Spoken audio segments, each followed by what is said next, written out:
Bismillahirrahmanirrahim. Assalamualaikum warahmatullahi wabarakatuh.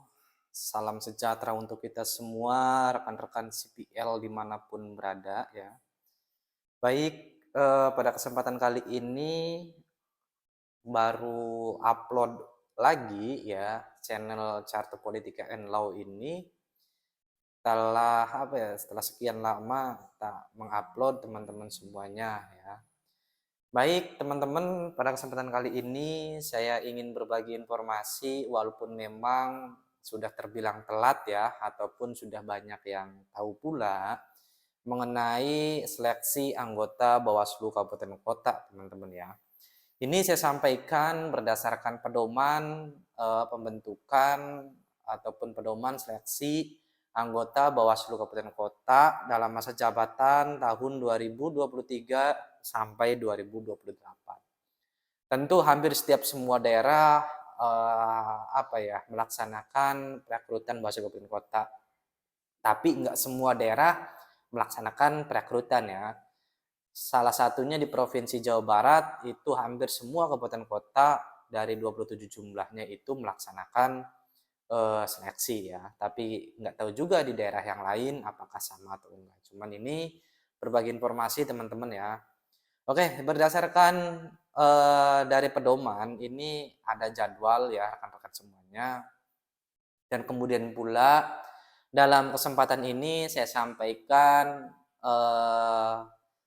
coba untuk memberikan latihan soal ya teman-teman ya, ataupun rekan-rekan ataupun Bapak Ibu mengenai pretest CAT ya, ataupun pretest seleksi penyelenggara pemilu tentunya. Saya sertakan linknya di deskripsi, barangkali sebagai bahan uji coba untuk persiapan CAT nanti ya. Semoga semoga sebagai bahan referensi lah tentunya ya.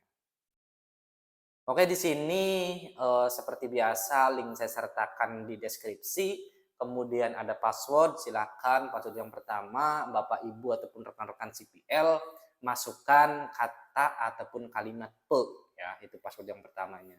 Sesuai dengan apa yang di layar ya tadi ya. Oke, di sini jadwal tahapan itu dimulai dari penetapan tim sel ya. Tentunya tanggal pelaksanaan udah lewat, tentu kita langsung skip saja karena kita hari Senin 29 Mei ini sudah memasuki penerimaan pendaftaran bakal calon Bawaslu Kabupaten Kota, yaitu dimulai tanggal 29 Mei sampai dengan 7 Juni ya. Jadi jangka waktunya singkat ya, dari 29 ke 7 Juni itu sekitar berapa? 10 harian tentunya ya. Sehingga Bapak-bapak, Ibu-ibu dan rekan-rekan CPL yang lain silahkan persiapkan berkasnya, silahkan mengajukan pendaftaran. Tentu ketika ada suatu persyaratan yang dianggap ini belum lengkap, maka di sini yang membedakan dari tahapan sebelumnya yaitu ada tahapan perbaikan. Kalau sekarang ya, yaitu perbaikan berkas persyaratan. Kalau pada pedoman ataupun pembentukan yang 2000 berapa? 2018 ya, itu nggak ada tahapan perbaikan. Nah sekarang itu ada perbaikan berkas persyaratan itu bagi yang dirasa kurang lengkap ya dalam pedomannya. Itu perbaikan cuma 3 hari, yaitu dari tanggal 8 sampai 10 Juni ya. Itu bisa diperbaiki. Namun saran saya lebih lebih baiknya sebelum mendaftar itu ya dilengkapi semuanya. Jadi jangan di fase ataupun di tahapan perbaikan. Kemudian yang ketiga atau selanjutnya itulah pengumuman masa perpanjangan itu tanggal 12 Juni apabila ya di kabupaten kota tersebut belum memenuhi kuota. Ya, contoh misalkan terkait dengan perempuannya kurang ya, kurang dari kebutuhan. Nah, itu bisa diperpanjang ya. Nah, kemudian masa perpanjangan pendaftaran ini tanggal 13 Juni sampai 15 Juni, yaitu hanya 3 hari. Nah, kemudian ada penelitian dan verifikasi berkas ya atau verifikasi administrasi ya. Itu dimulai dari tanggal 16 sampai 19 Juni, yaitu singkat sekali ya, yaitu hanya 3 hari tentunya ya, tanggal 16, 17, 18, 19, 14 hari. 16, 17, 18, 19, ya 4 hari. 4 hari tim sel melaksanakan penelitian ya. Dari sekian banyaknya pendaftar hanya dikasih waktu 4 hari untuk melaksanakan penelitian administrasi. Kemudian pengumuman hasil penelitian berkas administrasi yaitu di tanggal 20 Juni. Nah, di sini. Tanggal 20 Juni adalah pengumuman Vermin ya, pengumuman hasil administrasinya, seleksi administrasinya. Nah, di sini nanti rekan-rekan yang secara administrasi lengkap, apalagi ada nilai bobot tentunya ya di dalam pedoman itu. Jadi kalau yang punya penyelenggara ya, punya pengalaman penyelenggara nanti ada bobotnya. Kemudian pernah meneliti terkait menulis di jurnal, ada bobotnya lagi. Nah, seperti itu. Nanti kita bahas di video sebelumnya, selanjutnya. Kemudian ada tes tulis calon anggota Bawaslu, yaitu diperkirakan tanggal 21 Juni sampai 23 Juni, yaitu 3 hari, 21, 22, 23 ya, teman-teman, bapak-bapak, ibu-ibu sekalian. Habis itu dilanjut dengan tes psikologi ya. Jadi tes tertulis ini tidak diumumkan, melainkan langsung nilainya dikumulatif dengan tes psikologi, yaitu 26 sampai 28 Juni ya, sama. Baru nanti ada pengumuman. Ya, pengumuman tes tulis sama psikologi itu tanggal 3 Juli ya. Ada jeda berapa hari itu menuju ke pengumuman. Nanti nilainya dikumulatif antara tes tulis dengan tes psikologi. Nah, password yang ketiganya, password yang keduanya itu adalah NI ya. Silakan sesuaikan sama yang di layar, Bapak-bapak dan Ibu sekalian semuanya. Kemudian ada masukan dan tanggapan masyarakat ini ya. Ketika memang dianggap calon anggota Bawaslu itu sebagai anggota partai, tidak mempunyai integritas dan sebagainya, masyarakat memberikan tanggapan ya, memberikan masukan bahwa calon ini bla bla bla, calon ini bla bla bla ya. Itu dimulai tanggal 20 Juni sampai 7 Juli. Ini tahapannya agak panjang di tahapan terkait dengan tanggapan masyarakat ini. Ya. Tanggapan masyarakat atas calon anggota Bawaslu Kabupaten Kota yang lulus tes tulis dan psikologi. Nah, seperti itu. Kemudian setelah itu masuk ke tes kesehatan ya.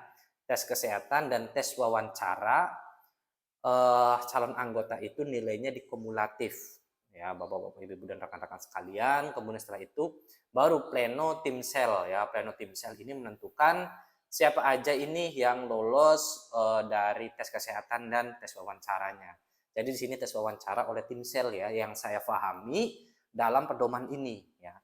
Jadi setelah tes tulis psikologi diumumkan, kemudian lanjut tes kesehatan dan tes wawancara oleh tim sel, dan kemudian tim sel melakukan pleno ya, pleno tim seleksi. Nah, kemudian setelah pleno tim sel maka diumumkanlah yaitu hasil tes kesehatan dan tes wawancaranya ya. Itu tanggal 17 Juli pengumumannya. Dan kemudian tim sel juga ini membuat penyusun laporan akhir ya, dan penyampaian nama calon anggota Bawaslu Kabupaten Kota. Itu disampaikan ke Bawaslu Provinsi dan Bawaslu RI secara berjenjang. Kemudian dilakukan UKK, yaitu uji kepatutan dan kelayakan.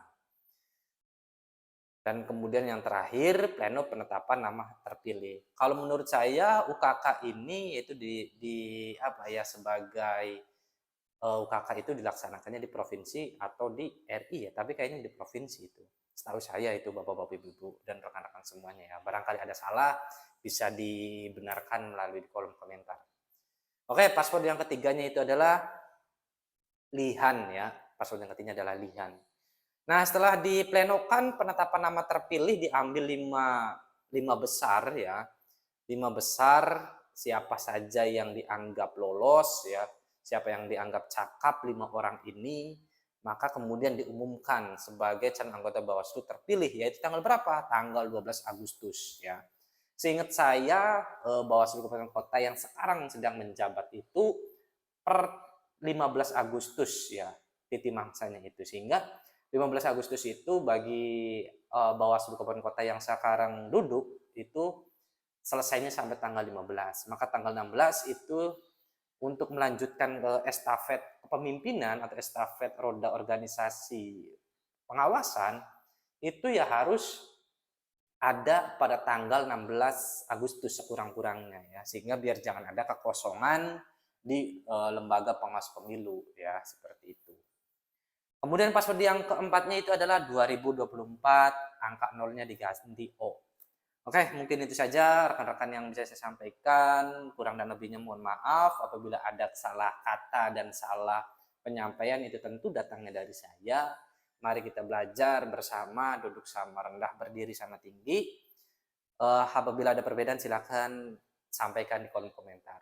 Semoga berhasil Bapak-bapak, Ibu-ibu, rekan-rekan sekalian dan menjadi seorang penyelenggara pemilu di tingkatan kabupaten kota di tahun 2023 ini. Saya akhiri, wallahul muwaffiq ilaihi thoriq. Wassalamualaikum warahmatullahi wabarakatuh.